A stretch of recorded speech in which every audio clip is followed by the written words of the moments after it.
In The Sopranos, we watch New Jersey mob boss Tony Soprano grapple with the struggles of juggling two families: his actual blood-related family and his other less legitimate family, shall we say. If the YouTube algorithm has magically put this on your page, then I'll assume you know the story, so I'll get right to the video. Anthropomorphism is the attribution of human characteristics or behaviour to a god, animal, or object. Zoomorphism is a literary technique in which animal attributes are imposed upon non-animal objects, humans, and events. From the outset of the series, the ducks are a key plot point for the show, inducing Tony's first panic attack, thus introducing us to the therapy aspect of the show and the capacity for therapy to produce psychological breakthroughs.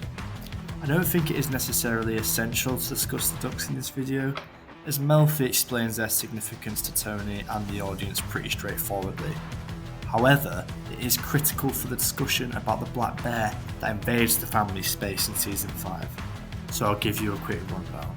At the start of Season 1, the ducks that inhabit his pool symbolise Tony's desire for a strong family unit, like the good old days. He is old school after all, which I think he forgot to tell us. And when the ducks dissipate from his pool, Tony has a panic attack, reflecting his real fear of his family falling apart, as Meadow and Carmela's relationship is rocky due to Meadow's teenage rebellions, as is his and Carmela's relationship due to Tony's adultery. In my eyes, it is the fear of his family disintegrating that leads to Tony's panic attack. As he states himself, he has been depressed since the duck left. However, the family unit that Tony has created with Carmelo, Meadow, and AJ doesn't completely disintegrate until the beginning of Season 5.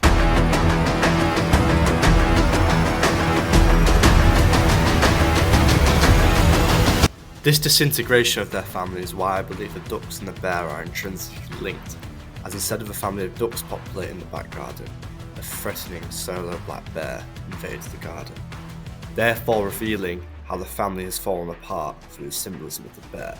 The ducks were not destructive, yet the bear is destroying parts of the garden and terrifying AJ, reflecting the destruction that Tony has perpetuated onto his family. However, at this point in the narrative, I also believe the bear symbolises Tony's control over Carmela, even after their separation. Firstly, the bear reveals the dependency that Carm has on Tony, as she cannot deal with the threat itself. She goes the legitimate route, calling the pest inspectors, but they can do no good, due to the laws restricting them from putting a bear trap down. She has to resort to Tony directly to protect her and AJ as the legal institutions have failed, so Tony sends Belly, and eventually himself, to overwatch the garden in protection of his family. Tony guarding the family from the bear symbolises their lack of ability to fully separate themselves from his powerful presence. His presence extends past the domestic space and into society itself, as Tony compromises a lot of the top divorce lawyers in New Jersey, so Carm cannot utilise them to initiate divorce, pretty much forcing her back into living with Tony.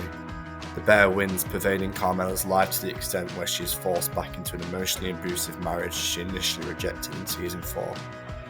And after the family unit is re-intact, the bear disappears, allowing Tony to sink his claws back into his family.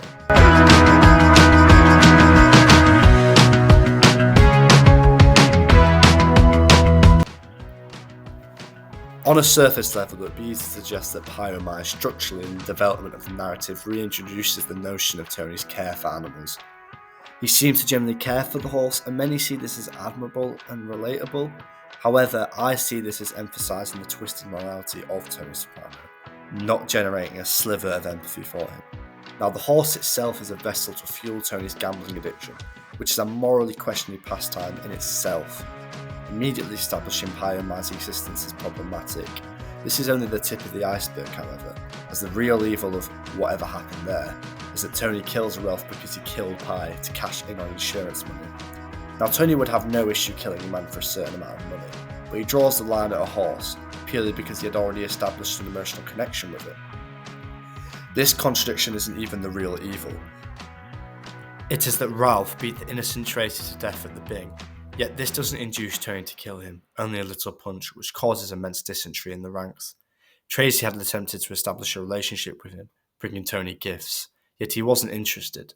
Therefore, in Tony's mind, Ralphie's life isn't worth taking because he didn't take anything away that Tony deeply cared about. But when he did take away something personal in burning down the stable, he paid for it with his life. Thus suggesting that in Tony's head, the life of Pyomai is more valuable than the life of Tracy. Now, on this topic, I think it is important for me to highlight that there is evidence that implies that Tony did kill Ralph because of Tracy. Firstly, when he's beating Ralphie to death, he says, "She was a beautiful, innocent creature. What did she do to you?" Which I still think here he is referring to Pi, but I could see how it could be interpreted as referring to Tracy. Also, he stares at the picture of Tracy when the episode finishes. The fat joke that Ralph cracks right before Tony hits him also would have definitely played a part. As Wormhole identifies, Ralph calls out Tony's contradiction regarding his meat consumption. I believe, however, that it is an amalgamation of all these factors that ultimately leads to Ralphie's death. To return back to my definitions from the start of the video, overall the bear demonstrates the anthropomorphism within this show, as the human characteristics of Tony's destruction over Carmelo's life are translated to the bear, whereas the zoomorphism is evident in Tracy, as the innocence of the horse is attributed onto Tracy. David Trace draws this parallel between the two innocent creatures through the role they both play in Tony's motives in killing Ralph.